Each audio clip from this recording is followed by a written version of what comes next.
Hi everyone, Jim with CD Nova again, and today we're looking at the 55i from Thermo Scientific, Model 55i Methane Non-Methane Analyzer. So this unit, 55i, this unit will measure methane and it will also measure non-methane hydrocarbon, NMHC. So this is a methane and non-methane analyzer, does both. And we're looking at the inside. There's a lot going on inside this unit. It's essentially it has a detector for FID, and this block here will measure both the methane and the non-methane peaks. So the way that this unit works, there is a column inside of here, a gas chromatograph column, and if you're familiar with GC technology, like gas chromatograph technology, this is a stripper column. So as sample passes into this unit, this is a heater, and it heats this column up. So the methane will be stripped out first and will exit and then get detected by this FID. And then shortly after, the non-methane component will be stripped out and also measured by the FID. So that's the way this unit basically works. There's an 8-port valve which controls all the backflush and the sample modes.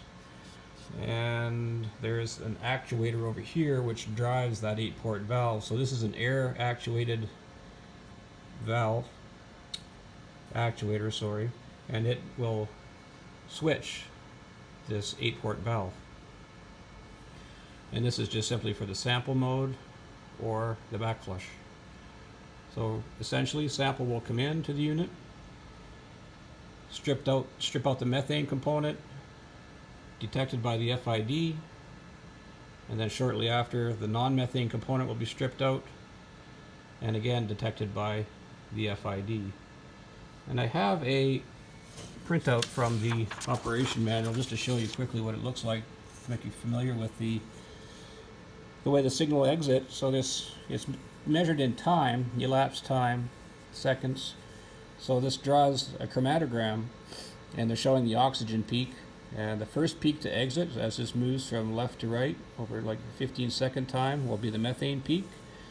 It'll come back down, and about the 40-second window, it'll measure the non-methane peak, and then continue on.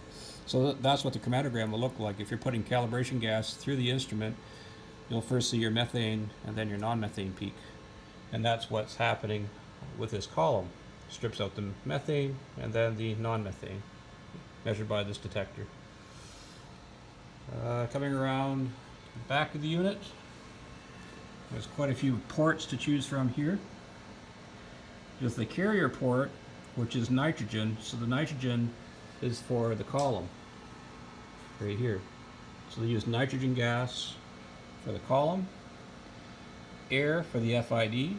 So air needs to mix with the hydrogen fuel port here. So hydrogen connects to this port, air connects to this one, because these two will mix together to operate the FID right here. Actuator, so this is also an air activated actuator, and the actuator is this device right here. So this is what switches. You can see there's a shaft that goes through the wall and then into this 8-port valve. So this actuator is air activated and will turn this 8-port valve either to sample mode or to backflush. Sample, backflush, sample, backflush.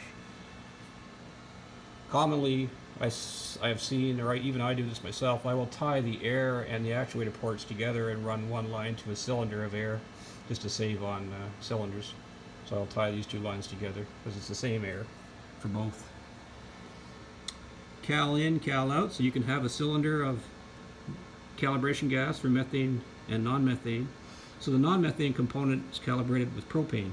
So they'll have a cylinder blend of methane and propane connected to here. Just a pump bypass. This is a sample inlet port right here. So here's where your ambient air sample in goes through here, and also your calibration gas. And pump exhaust. These fittings, caution, they're hot. They're very hot when they're operating because this is a heated oven inside. So there's a lid that goes over the top of this that keeps all these components at constant temperature. There is an FID signal. You can connect this to a chart recorder, and you can watch that printout of those peaks I showed you a moment ago on a strip chart recorder. outputs for RS-232, 485, Ethernet. This whole connector is power fail relay, digital inputs, analog voltage outputs, and this connector is digital outputs. There's a 4 to 20 milliamp option if you have this board here on this slot. So that's the rear panel. Coming around to the right side, this is the typical I-series configuration. It has the motherboard here, and this is the processor board, which will hold the program. So this holds the 55i software, and just simply the DC power supply down in here, and the DC providing 24 volts to this interface board on this panel here. If we come around, we can see the interface board on this side here on the left side of the divider panel.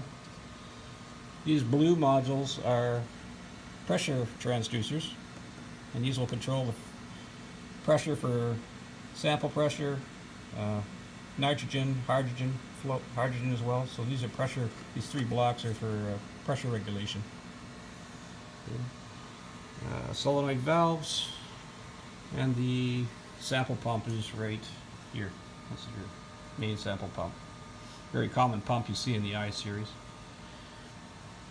So that in a nutshell is the 55i. There's quite a bit going on in here, but very simply it is a GC analyzer, gas chromatograph, and this is the stripper column right here. It's stainless steel. Commonly you see in lab GCs they have a glass capillary column. This is a stainless steel column, very robust. So stripper column, FID sensor where everything's happening for the methane detection and the non-methane detection. So methane cal gas and propane cal gas for the non-methane component. Back here, this large nut here there's a sample filter underneath here. It's a stainless steel fritted sample filter. And so this whole oven assembly has a cover again, once I mentioned before, has a cover and is heated at a constant temperature. So that, in a nutshell, is the 55i Methane Non-Methane analyzer. If you have any questions, feel free to comment. Thank you.